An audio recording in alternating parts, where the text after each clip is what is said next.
고등학교의 한 교실에서 하루는 참 난감한 일이 생겼습니다. 그 당시에 학생들이 선물로 받기를 원하고 가지고 있으면 애지중지하는 물건이 하나 있었는데 mp3라는 물건이었습니다. 요즘에는 거의 스마트폰이 그 기능을 대신하기 때문에 이제는 추억이 되어버린 물건이 됐지만 그 당시에는 컴퓨터로 만든 음악 파일을 넣어서 듣는 이 mp3가 학생들에게는 정말 꿈의 기기였습니다. 싼 물건이 아니었지만 아이들이 많이들 가지기 원했던 그런 물건이었죠. 그런데 그날 반 친구 중 하나가 그 mp3를 잃어버린 것입니다. 정확히 말하면 잃어버렸다기보다는 누군가가 가져간 것이었습니다. 선생님에게 그 이야기가 들어가고 추궁을 했는데도 나오지 않았어요. 결국 단체 기합을 받게 됐는데 시간이 지나면서 아이들의 불만이 터져 나오기 시작했습니다. 야, 누가 가져갔어? 빨리 자수해. 너 혹시 집에 놔두고 온 것 아니야? 더 나아가서 몇몇 학생들은 의심이 가는 아이의 이름을 입에 올리며 수군대기 시작했습니다. 반 분위기가 정말 순식간에 냉랭해졌습니다. 결국 범인은 잡히지 않았습니다. 담임 선생님께서 상황을 마무리하시면서 이런 이야기를 하셨습니다. 남의 물건에 손을 대는 것은 그 사람에게 두 가지의 죄를 짓는 것이다. 첫째는 그 사람의 물건을 가져감으로 인해서 그 사람에게 금전적인 손해를 입히는 것이고, 또 한 가지는 자신과 가장 가까운 사람들을 의심하게 만들어서 더 이상 사람들을 믿지 못하게 만드는 마음에 상처를 주는 것이다. 이렇게 말이죠. 실제로 그 일 때문에 서로 친하게 지내던 학생들이 서로를 원망하고 의심하면서 순수한 마음을 다치게 됐습니다. 어찌 보면 금전적인 손해보다도 여러 사람의 마음에 남아버린 이 마음의 상처가 회복하기가 더 어려운 상처가 되지 않았을까 하는 생각이 드는 것이죠. 설교 막바지에 다시 말씀드리겠지만 우리 하나님께서는 이런 인간의 연약함과 남의 것을 빼앗는 일이 만들어내는 여러 아픔을 누구보다 잘 아시는 분이십니다. 그렇기 때문에 십계명의 8번째 말씀을 도둑질하지 말라라는 말씀으로 채우고 계십니다. 이 말씀은 더 정확히 풀어서 설명하면 내 것에 대한 잘못된 집착에서 벗어나라라는 말씀으로 읽혀질 수 있는데요. 오늘은 하나님께서 이 내 것이 아닌 것을 취하는 행위를 어떻게 생각하시는지, 그리고 우리가 흔히 이 8번째 계명을 지키지 못하는 상황이 있지는 않는지 함께 생각해 보면서 우리를 향하신 하나님의 뜻을 살펴보도록 하겠습니다.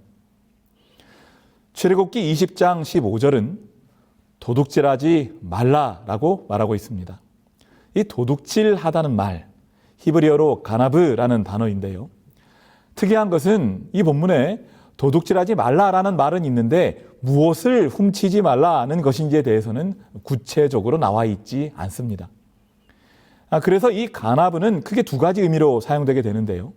그 목적어의 자리에 물건을 넣으면 물건을 도둑질하지 말라라는 일반적인 의미가 되고요. 그 목적어의 자리에 사람을 넣어버리면, 이런 경우는 성경에 3번 등장하는데 사람을 훔치는, 사람을 유괴하는 매우 섬뜩한 범죄의 의미로 사용되게 된다는 것입니다. 이런 의미를 고려할 때 십계명의 8번째 말씀은 단순히 소유를 훔치는 것뿐만 아니라 사람의 자유를 빼앗고 마치 자신의 소유처럼 함부로 취급하는 모든 행위에 대한 금지 규정이다, 이렇게 생각될 수 있는 것입니다. 그런데 사실 정상적인 양심을 가진 사람이라면 이 문제에 있어서 나는 문제가 없다라고 자신 있게 대답할 수 있을 것입니다. 이 계명을 이야기한다면 마태복음 19장에 나오는 젊은 법관이 예수님을 찾아와서 영생의 길을 물었다가 예수께서 그러면 계명을 지키라 라고 말씀하셨을 때 자신 있게 네, 제가 어렸을 때부터 지금까지 잘 지켜오던 것입니다 라고 대답했던 그런 대답을 우리가 할지도 모르는 것이죠. 어떻습니까? 이 도둑질하지 말라라는 계명은 여러분과 제가 어려서부터 교육받고 잘 지켜오던 것이지 않습니까? 그런데 성급하게 이 질문에 대해 답하기에 앞서서 우리가 먼저 생각해 봐야 할 문제가 있습니다. 그것은 우리가 지금 누리고 있는, 소유하고 있는 것들을 어떻게 얻었는가에 대해서 대답해 보는 것입니다. 우리가 무엇인가를 얻는 방법은 그게 세 가지라고 말할 수 있습니다. 먼저는 선물로 받아서 가지게 된 것들입니다. 말 그대로 나에게 선물을 준 사람의 호의로 내가 얻게 된 것들이죠. 우리가 주고받는 아주 작은 선물만을 생각할 수도 있겠지만 생각해보면 이 선물의 범위는 굉장히 넓습니다. 사실 우리는 태어나면서부터 꽤 오랜 시간을 선물에 의지해서 살아갑니다. 부모님에게서 살아가는 데 필요한 거의 모든 것을 받으면서 성장하기 때문에 그렇죠. 먹는 것부터 시작해서 교육받을 수 있는 기회까지 독립하기 전까지 모든 것들을 부모님에게서 받는 것입니다. 그런데 그 받는 것들에 대해서 대가를 치르지 않기 때문에 이 모든 것들은 선물이라고 말할 수 있습니다. 그런데 우리는 더 중요하고 큰 것들을 하나님에게서 받았습니다. 먼저 하나님은 우리에게 생명을 주셨고 그 생명을 누리며 살아갈 수 있는 공기와 물, 햇빛과 같은 필수적인 환경을 우리에게 거저 주셨지요. 더 나아가 우리는 죄로 인해 잃어버렸던 영원한 생명을 다시 선물로 받았고 용서받았을 뿐만 아니라 하나님 자녀로 살아가는 특권까지 받은 것입니다. 그런데 이 모든 것들이 다 어떻게 주어졌다고요? 다 값없이 선물로 주어졌다는 것입니다. 결국 우리가 인생에서 누리고 있는 대부분의 것들은 다 선물로 받은 것이다 라고 말할 수 있다는 것이죠. 우리가 어떠한 것을 소유하는 두 번째 방법은 노동의 대가로 그것을 얻는 것입니다. 땀 흘려 일을 하고 그 수고의 대가로 무엇인가를 얻는 것이죠. 생각해보면 이 세상에 존재하는 다양한 직업은 결국 이 이유 때문입니다. 사회의 각 분야에서 자기 특기와 능력을 살려 일하고 그 대가로 얻어진 소유물로 자신의 삶을 누리는 것이 바로 이 세상을 움직이는 질서이기 때문에 그렇습니다. 그런데 어떤 사람들은 이러한 노동이 범죄한 인간에게 부여된 하나의 페널티, 형벌과 같은 것이라고 생각하기도 하는 것 같습니다. 범죄하지 않았다면 우리는 어떤 노동도 하지 않고 편하게 살 수 있었을 것이라 생각하는 거죠. 하지만 인간이 일하도록 하신 것은 하나님의 창조 계획 속에 들어 있었던 것이었습니다. 우리가 흔히 놓쳐버리는 이 사실이 창세기 2장에 기록되어 있습니다. 여호와 하나님이 땅에 비를 내리지 아니하셨고 땅을 갈 사람도 없었으므로. 창세기 2장 5절은 인간이 창조되기 전 땅을 갈 사람이 없었다라고 이야기하는데요. 여기에 땅을 갈다의 의미로 사용된 히브리어가 아바드라는 단어입니다. 일하다, 경작하다, 봉사하다 이런 의미를 담고 있는 단어입니다. 그런데 이 단어가 15절에 또 등장합니다. 여호와 하나님이 그 사람을 이끌어 에덴 동산에 두어 그것을 경작하며 지키게 하시고, 하나님께서 인간을 창조하시고 그들을 에덴 동산에 두신 이유가 하나님이 만드신 것들을 경작하게 하기 위함이었다라고 설명합니다. 그런데 여기에 또 아바드라는 단어가 나오는 것이죠. 사실 우리가 예전에 보던 개역 한글 성경에는 이 아바드를 다스리다라고 번역해서 그 의미가 좀 더 추상적이었는데, 최근에 보고 있는 개역 성경은 경작하다라고 번역을 해서 보다 직접적인 의미를 담아내고 있습니다.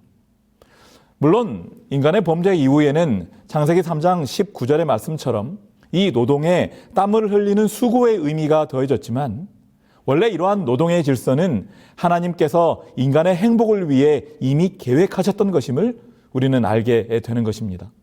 창조주 하나님께서 일하심으로 이 땅이 창조된 것처럼 피조물인 인간도 일하여 그 일의 대가로 살아가도록 하신 것이 바로 창조의 질서였다는 것입니다. 결국 수고하고 일하고 땀 흘려 얻은 결과로 정직하게 살아가는 것이 인생을 살아가는 바른 방법이라는 것을 하나님께서는 가르쳐 주신 것입니다. 자, 이처럼 우리가 정당한 방법으로 무엇인가를 얻는 방법은 두 가지입니다. 선물로 받거나 아니면 내가 수고하여 얻는 것입니다. 그런데 문제가 되는 또 하나의 방법, 사실 방법이라고 부를 수도 없는 또 하나가 있다는 것이죠. 그것은 다른 사람의 것을 훔쳐서 얻는 것입니다. 내 것이 아닌 것을 내 것이라고 주장하는 것이죠. 이것은 우리가 앞서 살펴본 하나님의 창조 질서의 정면으로 배치되는 행위이기 때문에 하나님께서 금하신 행동입니다. 하나님이 선물로 허락하신 창조 세계 안에서 나에게 맡겨진 일을 최선을 다하여 감당하면서 살도록 하나님이 우리를 창조하셨는데, 우리가 다른 사람의 것을 취하려 한다는 것은 수고 없이 그 열매만을 얻으려 하는 하나님께서 허락하지 않으신 삶의 방식으로 살아가는 것이기 때문입니다. 그런데 이런 삶의 방식은 앞서 언급했던 부자 청년의 대답처럼 언뜻 생각하면 나와는 전혀 상관없는 그런 삶의 방식처럼 여겨지기도 하죠. 여러분, 그런데 정말 그럴까요? 조금만 더 생각해 보면 생각보다 이 8번째 계명에 비춰볼 때 우리를 정말 부끄럽게 하는 경우들이 많다는 것을 알게 됩니다. 대략 정리해 보면 이런 경우들입니다. 첫 번째는 절도입니다. 말 그대로 남의 것을 훔치는 것이죠. 그런데 이 말에는 의도적인 것과 의도하지 않은 경우 두 가지가 다 포함이 되어 있습니다. 우리는 흔히 남의 것을 일부러 가져오는 것은 훔쳤다라고 생각하지만 남의 것을 빌렸다가 잊고 가져다 주지 않는 경우는 간과하고 넘어가는 경우가 있습니다. 왜냐하면 우리는 그만큼 남의 것을 신중하게 여기지 않는 그런 태도가 있기 때문이죠. 잘 생각해 보시기 바랍니다. 혹시라도 돌려줘야 할 남의 물건들이 내 삶의 영역에서 소중하지 않게 취급당하면서 방치되고 있지는 않습니까? 두 번째는 정보를 조작하는 것입니다. 더 자극적인 말로 고치면 남을 비방하는 것입니다. 거짓말을 하거나 사건을 과장하거나 사실과는 다른 말을 함으로써 개인적인 이익이나 유리한 조건을 얻는 것이죠. 그런데 이것은 단순히 비방에만 적용되는 것이 아니라 내가 사람들에게 더 큰 칭찬을 받고 돋보이고 싶어서 사실을 사실 그대로 전달하지 않고 나에게 유리한 쪽으로 치중해서 전달하는 그런 일 또한 포함하고 있음을 우리는 기억해야 할 것입니다. 그러니까 상황을 왜곡시켜서 누군가가 받아야 할 영광을 내가 가로채는 것입니다. 나보다 더 수고한 사람은 제쳐놓고 나에게 공을 돌리는 것이죠. 이러한 유혹이 사실 우리에게 너무 크기 때문에 주님께서는 우리를 향해 이러한 말씀을 주시는 것입니다. 너는 구제할 때에 오른손이 하는 것을 왼손이 모르게 하여 너의 구제함을 은밀하게 하라. 은밀한 중에 보시는 너의 아버지께서 갚으시리라. 정보를 조작해서 원래 내가 받아야 할 것보다 더 많은 것, 더 나은 것을 얻는 행동은 하나님께서 십계명의 8번째 말씀을 통해 주신 명령을 떠난 행동이므로 우리가 스스로를 드러내지 않아도 하나님께서 갚아주실 것을 믿고 나의 선행마저도 부풀려서 더 큰 영광을 얻으려 하는 이런 유혹에서 벗어나라라고 말씀하시는 것입니다. 이 도둑질의 범죄에 들어가는 세 번째는요, 근무태만입니다. 쉽게 말하면 해야 할 일을 제대로 하지 않는 것입니다. 나에게 맡겨진 일을 제대로 하지 않아서 나에게 일을 맡겨준 사람이 얻어야 될 유익을 내 시간적인 유익과 맞바꾸는 것입니다. 그러니까 내가 좀 편하려고 일을 제대로 안 하는 것이죠. 일이 제대로 되든 되지 않든 상관없이 누구 생각만 하고 있어요. 내 생각만 하고 있는 것입니다. 그 결과로 그 사람을 고용한, 일을 시킨 주인이 얻어야 할 유익에 손해를 끼치는 것이죠. 이 경우를 살피면서 그리스도인의 사명을 다시 한번 돌이켜보게 됩니다. 여러분, 그리스도인의 사명이 무엇입니까? 우리의 임무가 무엇입니까? 예수 그리스도께서 우리에게 어떤 일을 맡겨주셨습니까? 그리스도인 선교봉사 8페이지는 그리스도인의 사명을 이렇게 설명합니다. 그리스도께서는 자기의 이름을 믿는 모든 사람들에게 선교사로서 너희는 온 천하에 다니며 만민에게 복음을 전파하라고 말씀하셨다. 영혼을 구원하는 일은 그리스도를 믿는다고 공언하는 모든 사람들의 필생의 사업이 되어야 한다. 우리는 하나님께로부터 은혜와 빛을 받고 또 귀하고 능력 있는 진리를 발견하였으므로 세상에 대하여 빚진 자들이 되었다. 주님께서 우리에게 맡겨주신 사명은 영혼 구원의 사명입니다. 그리스도인은 예수 그리스도를 닮은 사람입니다. 예수 그리스도를 자신의 삶을 통해 드러내므로 그 모습을 보고 예수님을 알지 못하는 사람들이 예수님을 발견하도록 하는 사람들인 것입니다. 그것이 우리의 존재 이유이자 임무요 어떤 의미에서의 업무라고 말할 수 있는 것입니다. 그런데 과연 우리는 지금 우리의 일을 잘하고 있느냐는 것이죠. 저와 여러분이 이 질문에 자신 있게 예라고 답할 수 있었으면 좋겠습니다. 자, 네 번째는 부당한 이익입니다. 부당한 이득을 취하거나 부정직한 방법으로 금전적인 이익을 얻는 일이 여기에 포함되죠. 성경에 나타난 노동의 원칙은 창세기 3장 19절에서 아담에게 말씀하신 원칙과 같이 땀을 흘린 만큼 소득을 얻는 것입니다. 그렇기 때문에 내가 흘린 땀보다 더 많은 소득을 얻는 것은 누군가의 땀의 대가를 가로채고 있는 것과 같다는 것입니다. 이것은 확대해서 생각하면 낭비 문제와도 관련됩니다. 나에게 무엇인가가 풍족하게 주어졌다고 해서 그것을 낭비해버리는 것은 다른 누군가가 누려야 될 특권을 내가 필요 이상으로 가져가서 못 쓰게 만드는 것으로 볼 수 있기 때문에 그렇죠. 누군가에게는 생명의 양식이 될 음식들을 내가 배가 부르다고 해서 함부로 버리는 경우를 생각해 보면 이해가 쉬울 것 같습니다. 분명히 주님께서 주시는 축복에는 이유가 있습니다. 왕후의 자리라는 큰 축복을 받은 에스더에게는 동시에 민족을 위해 목숨을 걸고 민족을 대변해야 할 큰 책임이 주어져 있었던 것처럼 나에게 무엇인가가 풍족하게 주어진 것은 나눠주기 위하여 풍족하게 주어진 것임을 잊지 마시기 바랍니다. 하나님께서는 우리가 정직한 소득을 얻기를 바라십니다. 그리고 넘치는 축복을 받았을 때는 그것을 무가치하게 낭비하는 것이 아니라 그 축복을 간절히 필요로 하는 누군가와 나누라고 말씀하십니다. 우리에게는 넉넉하지는 않지만 물질의 축복이 주어져 있고 신앙의 자유가 주어져 있습니다. 주님께서 이것들을 허락하신 이유가 무엇인지 깊이 생각하시고 주님을 위해 정직한 봉사를 하실 뿐만 아니라 내가 받은 그 복을 나누는 섬김의 사역에도 동참하시는 저와 여러분 되시기를 소망합니다.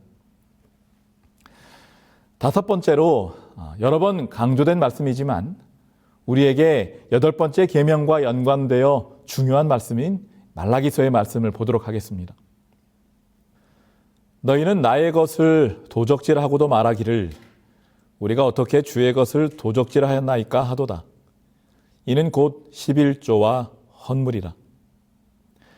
사람이 하나님의 것을 구별하여 드리지 않을 때 하나님께서는 그러한 행동을 도둑질로 보신다라고 말씀하십니다.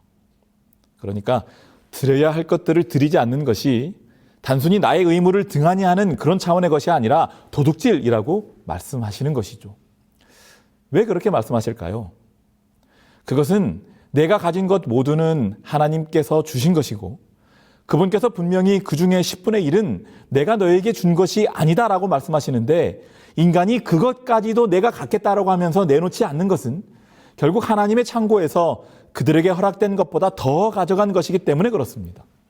그러니까 주인이 허락하지도 않았는데 더 가져가 버린 것이죠. 그러므로 도둑질인 것입니다. 11조와 헌물을 기억하여 드리는 것은 하나님께서 맡겨주신 재물을 주님의 뜻대로 사용하겠다는 충성의 표입니다. 반대로 이 헌물을 기억하지 않는 것은 내 뜻대로 재물을 사용하겠다는 증거죠.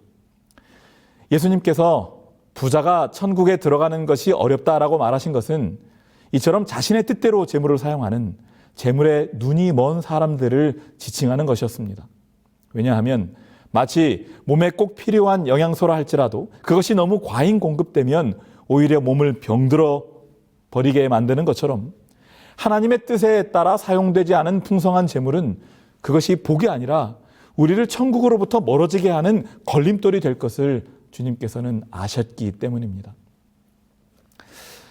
자, 이처럼 우리의 생각과는 달리 이 십계명의 여덟 번째 말씀은 우리의 삶과 관계없다라고 말할 수 없는 그런 말씀입니다.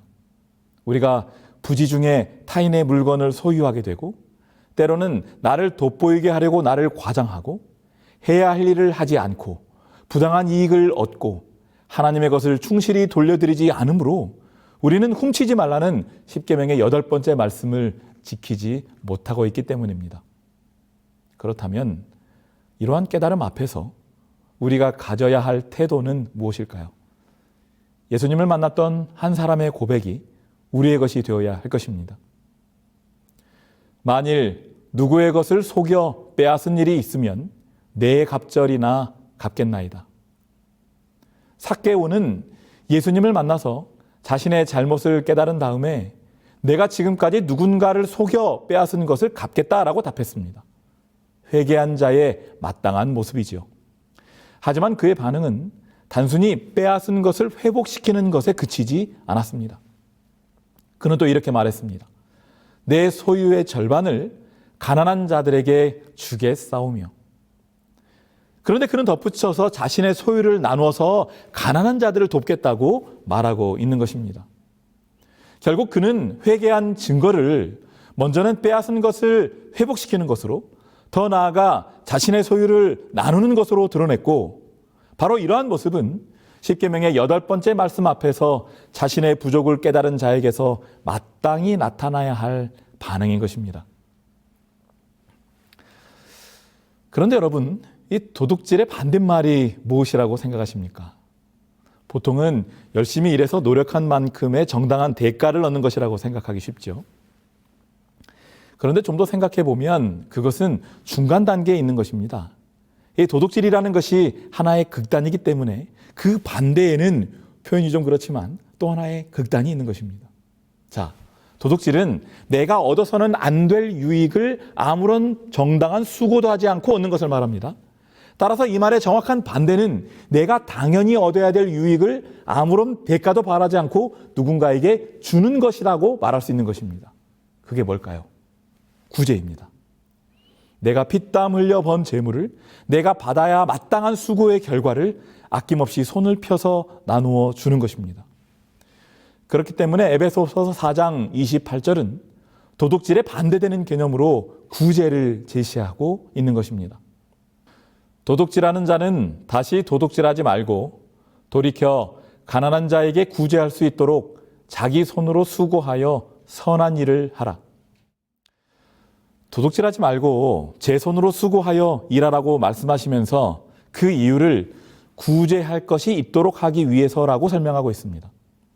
결국 주님께서 바라시는 것은 도둑질이 아니라 열심히 수고하여 정당한 땀의 결과를 얻을 뿐만 아니라 그 결과를 할지라도 아낌없이 나누어주는 베푸는 삶을 살기를 바라신다는 것입니다. 이렇게 명하시는 이유가 있습니다. 땅과 거기 충만한 것과 세계와 그 가운데 사는 자들은 다 여호와의 것이로다. 사실 우리는 하나님의 소유인 이 세상에 잠시 머무르면서 하나님의 것을 빌려 쓰고 있는 사람들 또는 선물로 받은 사람들이라고 할 수 있습니다. 더 정확히는 우리는 그것을 맡은 청직이라고 말할 수 있습니다. 주인이 아니라 주인의 것을 맡아서 관리하는 자들이라는 것이죠. 그렇기 때문에 하나님께서는 우리에게 너희의 것을 너희의 것으로 주장하는 대신에 하나님의 뜻대로 흩어서 나누라고 말씀하시는 것입니다. 더 가지려 하기보다는 나누어 주는 우리 모두가 되기를 간절히 바랍니다. 하나님께서 주신 8번째 말씀의 본 뜻대로 살아가는 주의 충실한 청지기로 살아가는 주의 자녀들 되시기를 간절히 소망합니다. 도둑질에 대한 말씀들, 제8계명에 대한 말씀들을 덮으면서 이런 생각이 들었습니다. 하나님께서는 과연 도둑질, 이 빼앗김으로 인하여 당하는 고통들을 아실까라는 질문이었습니다. 많은 사람들이 권리를 빼앗김으로 인하여 고통하고 때로는 목소리를 높여서 이 권리를 찾으려 하고 많은 정치인들이 평등을 부르짖지만 현실 속에서 대안을 찾지 못하고 있는 이 시대에 과연 우리 하나님께서는 이런 사람들의 마음을 이해하실까 하는 의문이었습니다. 그런데 여러분 다시 생각해 보니 인류보다도 먼저 도둑질로 인한 아픔을 경험하신 분이 계셨습니다. 바로 하나님이셨습니다. 우리나라에 과거에 아이를 낳지 못하는 양반집을 위해 대신 아이를 낳아주던 여자가 있었다는 것 여러분들 알고 계실 겁니다. 분명히 내 아이가 맞는데 10달 동안 몸속에서 기른 아이를 낳자마자 빼앗겨버리는 한 여인이 오열하는 모습을 영상으로 본 적이 있습니다. 그 어미의 심정이 얼마나 아팠겠습니까? 그런데 하나님께서 어찌 보면 동일한 경험을 하셨다는 것입니다. 하나님께서 자기 형상으로 지은 사람이 그 기쁨을 채 누리기도 전에 사탄의 유혹에 넘어가서 죄의 종이 되는 모습을 우리 하나님께서 지켜보셔야 했다라는 것이죠. 바로 그때에 아버지 하나님의 마음이 얼마나 아프셨겠습니까? 그렇기 때문에 우리 하나님께서는 빼앗긴 자의 아픔을 잘 아시는 분이시라는 것입니다. 그런데 우리 하나님께서는 그럼에도 불구하고 도둑질당한 이 세상을 다시 훔쳐오지 않으셨습니다. 그런 아픔을 겪으셨음에도 간교한 방법으로 이 지구를 빼앗은 사탄에게 다시 간교함으로 되갚지 않으셨다라는 것이죠. 그렇다면 하나님께서는 어떤 방법으로 이 세상을 다시 되찾아 오셨습니까? 예수 그리스도를 통하여 이 세상을 다시 되찾으셨는데 그 방법은 바로 더 큰 희생, 십자가였다라는 것입니다. 하나님을 믿는 사람으로 살아가면서 때로는 여러 유혹들이 있을 수 있습니다. 하나님께서 요구하시는 표준이 너무 높은 것이 아닌가 생각될 때도 있습니다. 더 쉬운 길이 있는데 어려운 길로 돌아가는 것처럼 여겨질 때도 있습니다. 하지만 여러분 기억하시기 바랍니다. 우리 예수님께서는 가장 어려운 길을 택하셨다는 이 사실입니다. 예수님께서 사탄이 빼앗은 이 지구를 다시 되찾은 방법은 자신 전부를 내어주는 것이었습니다. 자신의 생명을 나누어 주시는 것이었습니다. 그렇기 때문에 주님께서는 오늘 우리에게도 요구하시는 것입니다. 기회만 되면 남의 것이라도 빼앗아서 자신을 살찌우려 하는 이 세상의 질서에 맞서서 내어줌으로 함께 승리하는 예수님의 승리 공식으로 살라고 말이죠. 정직하게 자신의 삶을 구별하여 주님께 드리는 이들에게 주님께서 축복을 약속하셨습니다. 도둑질하지 말라라는 8번째 계명의 말씀은 다시 말하면 너희들의 손을 펴서 욕심 없이 구제하라는 주님의 말씀이었습니다. 진정한 복은 수단과 방법을 가리지 않고 자신의 주머니를 채우는 것이 아니라 내 몸을 바쳐 주님께 헌신하고 손을 펴서 나눠주는 것이라고 주님께서는 오늘 우리에게 말씀하십니다. 오늘 함께 말씀을 나눈 우리 모두가 이 말씀대로 세상에서는 어리석지만 하늘에서는 지혜로운 성도들로 살게 되기를 간절히 바라면서 오늘의 말씀을 마치겠습니다.